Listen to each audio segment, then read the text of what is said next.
Salam sejahtera, sekali lagi selamat pagi tuan-tuan dan puan-puan. Baru sebentar tadi ada satu video yang saya telah ulas, yaitu siapa calon Perdana Menteri yang seterusnya selepas Datuk Seri Anwar Ibrahim. Salah satu nama yang saya sebut adalah Tok Mas Hassan. Tok Mat Hassan atau nama sebenarnya Datuk Seri Muhammad Hassan. Okey, baik. Secara teori politik dan perlembagaan, bolehkah dia jadi Perdana Menteri menggantikan Datuk Seri Anwar Ibrahim? Ini satu soalan yang sangat menarik, iaitu bolehkah Tok Mat Hassan, Datuk Seri Muhammad Hassan daripada UMNO menjadi Perdana Menteri Malaysia? Nah, secara teori, boleh atau tidak? Sebelum saya teruskan, anda boleh komen. Anda setuju atau tidak? Boleh atau tidak? Bagaimana pendapat anda? Tapi sebelum itu, saya ingin perkenalkan satu produk, nama dia Transofactor. Bagi anda yang ada masalah gout, kencing manis, darah tinggi, sakit buah pinggang, sakit hati, sakit perut, ada kanser usus, kanser otak, apa jenis kanser sekalipun, apa jenis 3 serangkai sekalipun penyakit anda, lemah tubuh badan, kekurangan tenaga, sakit batin, susah untuk dapatkan anak atau anak-anak yang lembab, yang susah untuk belajar, ambillah produk ini kerana produk ini produk saintis. Produk saintis yang susah untuk susah untuk anda dapatlah, susah untuk anda dapat kerana dia produk saintis. Anda tidak akan jumpa ini di tepi jalan, penjual-penjual di tepi jalan, di kedai runcit kah, di farmasi kah, tak ada. Ini hanya ada di For Life Malaysia Sdn Berhad, iaitu satu syarikat penyelidikan, syarikat saintis yang menyelidik Transofactor boleh meningkatkan 400% kekuatan imun badan untuk membantu badan kita sembuh secara semula jadi. Telah dibuktikan masuk di dalam Physician Desk Reference PDR, buku reference para doktor dan saintis di seluruh dunia. Apa tunggu lagi? Bagi anda yang serius mau sembuh atau ingin buat bisnes atau apapun yang tujuan anda boleh hubungi saya sekarang di nombor telefon yang tertera. Baik, kita teruskan. Siapa Tok Mat Hassan? Secara teorinya, boleh. Dia boleh jadi Perdana Menteri secara teori. Siapa Tok Mat Hassan?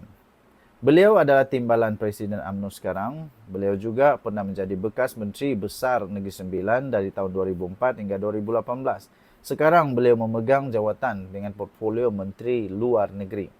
Beliau punya imej yang tenang, matang, tidak kontroversi dan dilihat berwibawa oleh ramai ahli UMNO. Bolehkah Tok Mat Hassan jadi Perdana Menteri? Ini jalan ceritanya. Pertama, beliau perlulah naik jadi Presiden UMNO dulu. Maknanya dia perlu untuk tumbangkan Zahid Hamidi dulu. Sebagai timbalan Presiden, Tok Mat Hassan perlu ambil alih kepimpinan parti. Jika Zahid Hamidi disingkirkan melalui tekanan dalaman, skandal atau peralihan kuasa, Tok Mat boleh jadi pemimpin UMNO yang sepenuhnya selepas itu. Nombor 2, beliau perlu untuk membentuk satu gabungan baru. UMNO tidak kuat berdiri secara sendiri, tuan-tuan dan puan-puan. Tok Mat Hassan perlu bentuk satu blok yang baru. Sama ada bersama dengan PAS jika Mufakat Nasional dihidupkan semula. Atau dengan Perikatan Nasional gabung dengan Bersatu. Tapi sanggupkah UMNO bergabung dengan Bersatu? Itu soalan besar. Ataupun Pakatan Harapan. Kalau Anwar berundur dan Pakatan Harapan mau calon neutral dari UMNO untuk jadi Perdana Menteri. Masalahnya, maukah Pakatan Harapan? Nombor 3, sokongan ahli parlimen. Beliau perlu, Tok Mat Hassan perlu ada minimum 112 sokongan ahli parlimen di Dewan Rakyat. Kalau UMNO ada 25 hingga 30 kerusi, dia perlu tarik semua gabungan lain daripada Sabah, daripada Sarawak, daripada Perikatan Nasional atau sebahagian daripada Pakatan Harapan. Nombor 4, beliau mempunyai satu kelebihan dengan imej yang bersih dan tengah. Kelebihan Tok Mat ini, beliau tidak banyak skandal. Beliau juga diterima oleh golongan konservatif dan juga golongan moderat. Gayanya lebih negarawan berbanding gaya retorik. Namun, tuan-tuan dan puan-puan, beliau ada satu halangan. 3 halangan sebenarnya, 3 halangan utama untuk Tok Mat Hassan jadi Perdana Menteri. Nombor 1, Zahid Hamidi masih lagi dominan dalam UMNO. Selagi Zahid pegang UMNO, pegang kuasa di dalam UMNO, Tok Mat Hassan sukar untuk naik. Nombor 2, populariti yang rendah di luar UMNO. Rakyat biasa tak kenal sangat dengan Tok Mat Hassan, macam mengenali Rafizi atau Nurul Izzah atau Syafiq Abdal. Nombor 3, kurang serangan media sosial. Tok Mat Hassan kurang menonjol. Tidak viralkan isu, jadi kurang digeruni. Jadi secara kesimpulannya tuan-tuan dan puan, ya Tok Matasan boleh jadi Perdana Menteri. Tapi hanya jika beliau berjaya jadi ambil alih UMNO. Bentuk gabungan yang kukuh dan tampil sebagai calon kompromi. Okey, dia adalah calon yang sesuai jika Malaysia mahu Perdana Menteri yang tenang, tak banyak drama dan stabil. Kalau tuan-tuan dan puan setuju dengan ini, anda katakan setuju. Kalau tidak, anda boleh tinggalkan komen. Jangan lupa tekan like, share video ini kepada kawan-kawan. Dan pastikan anda terus bersama dalam channel ini untuk mendapatkan analisis politik yang bebas lagi. Bye-bye. Selamat pagi tuan-tuan dan puan-puan yang dihormati sekalian. Segmen pagi ini pastinya segmen kesihatan. Kesihatan minda, kesihatan otak dengan gelak terlebih dahulu. Janganlah serius sangat. Okey. Salam kepada anda semua, tuan-tuan dan puan-puan. Anwar Ibrahim kini Perdana Menteri ke-10. Tetapi persoalannya, siapa bakal akan ganti beliau nanti? Politik Malaysia ni cepat berubah.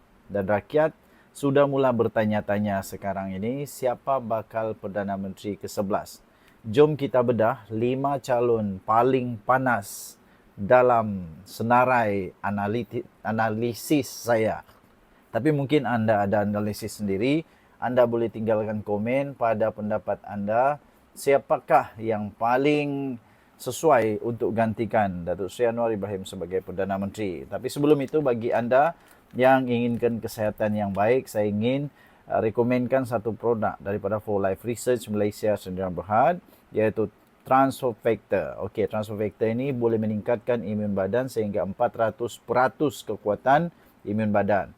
Dia adalah produk saintis ya. Sebab itu anda tidak akan dapat cari ini di tepi jalan ke, di supermarket ke, di farmasi, tak ada. Sebab ini adalah produk saintis dan kualiti dia sangat terjaga. Bagi anda yang ada masalah kencing manis, darah tinggi, buah pinggang, gout, diabetes, kanser, sakit otak, sakit mata, susah untuk belajar, susah untuk dapatkan anak, dan juga banyak lagi penyakit-penyakit yang lain, itu semua disebabkan imun badan yang lemah. Dengan Transfer Factor, apabila badan anda sembuh, badan anda sembuh maksudnya imun badan anda menjadi optimum semula, badan anda akan sembuh secara semula jadi, kerana imun badanlah yang melawan penyakit. Bagi anda yang betul-betul ingin produk ini, sila telefon saya, WhatsApp saya. Jangan SMS. WhatsApp saya di nombor ini. Saya akan layan anda. Okey, baik. Kita teruskan. Tuan-tuan dan puan-puan. Walaupun Datuk Seri Anwar Ibrahim masih Perdana Menteri, realiti politik Malaysia sentiasa dinamik. Usianya makin lanjut, tekanan ekonomi juga semakin meningkat dan prestasi kerajaan campuran juga sekarang ini mulai dipersoal. Maka paling penting untuk kita lihat siapa calon Perdana Menteri pada masa akan datang. Bukan saja dari segi pengaruh, tetapi juga daripada kebolehlaksanaan. Kerana itu tuan-tuan dan puan, ini adalah calon-calonnya. Nombor 1, Rafizi Ramli. Iaitu seorang yang berstrategi tapi kurang berkarisma. Betulkah dia kurang berkarisma? Beliau ialah timbalan Presiden PKR dulu, tapi sekarang bukan lagi, dan beliau adalah Menteri Ekonomi. Masih lagi, baru letak jawatan, tapi masih Menteri Ekonomi. Seorang yang amat cerdik, mempunyai strategi yang mantap, tetapi ramai kata kurang bersemangat kepimpinan besar. Betulkah? Masih diam dalam isu-isu besar rakyat pada ketika ini. Calon yang kedua pastinya Nurul Izzah. Nurul Izzah iaitu disebut sebagai harapan baru atau nostalgia reformasi. Beliau adalah anak Datuk Seri Anwar Ibrahim sendiri, punya imej yang bersih dan seorang yang reformis. Tapi ramai yang tanya, cukupkah pengalaman? Adakah rakyat bersedia untuk menerima Perdana Menteri wanita yang pertama? Wow, akhirnya satu nama daripada Borneo yang tiba-tiba disebut di sini, iaitu Muhammad Shafie Apdal, Wakil Sabah, Perdana Menteri dari Borneo. Wah, beliau adalah bekas CM Sabah, bekas Menteri Persekutuan, mempunyai wawasan Malaysia yang lebih inklusif. Tapi warisan makin lemah selepas PRN Sabah. Bagaimana? Nombor 4. Pastinya orang kuat di dalam UMNO sendiri, iaitu Datuk Seri Tok Mat, iaitu Perdana Menteri daripada UMNO. Wah, bagaimana dengan Zahid Hamidi? Timbalan Presiden UMNO, seorang yang tenang dan sangat stabil. Tapi imej UMNO makin tercalar. Mampukah beliau memimpin gabungan baru ini selepas Datuk Seri Anwar Ibrahim? Nombor 5, tidak disangka Syed Saddiq masuk dalam senarai. Seorang yang muda dan bertenaga tapi cukup matang. Betulkah beliau sudah cukup matang? Popular di kalangan belia, bijak dalam media sosial, tapi terlalu muda dan belum diuji dalam pentadbiran besar. Tuan-tuan dan puan-puan, ini adalah keputusan di dalam undian dan sentimen rakyat. Undian tidak rasmi dan cakap-cakap rakyat menunjukkan bahawa ramai yang mahukan muka baru. Sentimen anti-parti lama UMNO PKR klasik semakin kuat pada ketika ini. Harapan kepada pemimpin yang bersih, segar dan tegas, itulah yang diharapkan oleh rakyat. Tapi cabaran yang besar adalah gabungan parti mana yang boleh naikkan calon tersebut. Jadi tuan-tuan dan puan-puan, dari 5 calon ini siapa pilihan anda? Adakah kita bakal ada Perdana Menteri daripada Borneo? Atau Nurul Izzah akan jadi Perdana Menteri Malaysia yang pertama wanita? Komen di bawah dan jangan lupa like, share video ini. Subscribe untuk analisis politik Malaysia yang bebas, kritikal dan penuh idea yang segar. Kita jumpa lagi dalam episod yang seterusnya. Bye.